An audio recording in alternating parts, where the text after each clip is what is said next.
as I was alluding to in the last video, DNA structure has two paired different versions of strands that are connected, and they're going in opposite directions. And this forms sort of like a ribbon structure, like you see right here, right here. Okay, so it forms a double helix, and this is something we realized back in the 1940s with Watson and Crick. And one guy goes from the 5' to the 3'. So I'm going to highlight that one first. So if this one's going 5' to 3', then the thing is that the other one is going in the exact opposite direction, and they're connected by the bases. So this one's going from, that's the 5', and up here's the 3'. The hashtags in between these guys that I put on here, so what I'm going to draw in green right here, those are the bases that are connecting to one another, okay? So those are representing base pairs, and bases are specifically paired to one another. So here, let's look at these complementary base pairs. And what this means is, like, if there's one base coming off on one side, then its pair will be coming off of the other side. And together they hydrogen bond, and that's what makes the DNA stick together. Kind of cool. So adenosine is going to link to thymine. So you have an adenosine-thymine pairing, and guanine links to cytosine. Now remember, in RNA, thymine is replaced with uracil. So that is different between DNA and RNA structure. Okay, so how is it that DNA replicates? Well, I'm going to give you a simple version, and then I'm going to point out that it's not so simple, but that's okay. Let's start with the fact that DNA strands are going to separate. Now, they're going to separate in just little pockets. They don't separate totally. They just separate in a little area, okay? Each strand is going to be copied, but the way that they do it is slightly different.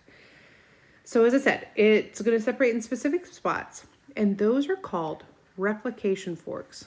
Yeah, it's a word. It's just a thing, okay?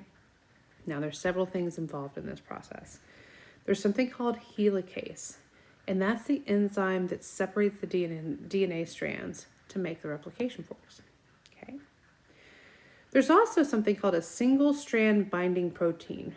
That's going to keep the DNA, these replication forks, kind of open so that they don't close back up, okay? So that's sort of like how we open it and keep it open for things to pair up, okay? Next, we have something called DNA polymerase. Now, this catalyzes DNA replication, but here's the kicker on this one, and here's where things get a little bit, it only works in the 5' to 3' direction. That means that the new strand in that direction is called the leading strand, right? So if it'll only work in the 5' to 3' direction, then that will be the leading strand. Where things get weird is in the lagging strand. So this lagging strand is put together in short segments, and we call that the Okazaki fragments. And then they're later fused together by DNA ligase. So let's look over here at this structure of the DNA that we talked about last time. So even though this is the 3' to 5' strand, it's going to copy in the 5' to 3' strand, because remember, it's making the opposite of itself. So that's actually what is the leading strand. The 5' to 3' strand, on the other hand, this guy is going to replicate as a lagging strand throughout Okazaki fragments. Okay, so more accurately, when it comes to that lagging strand, RNA fragments are made, and then those fragments made in the lagging strand are what's used to make Okazaki fragments. So it's not like your Okazaki fragment just flies out of nowhere. It's you're using RNA as a template. So it's kind of like a back design. You make a copy of a copy of a copy. But that should be the same thing as a first copy, right? But you can see where that can go wrong.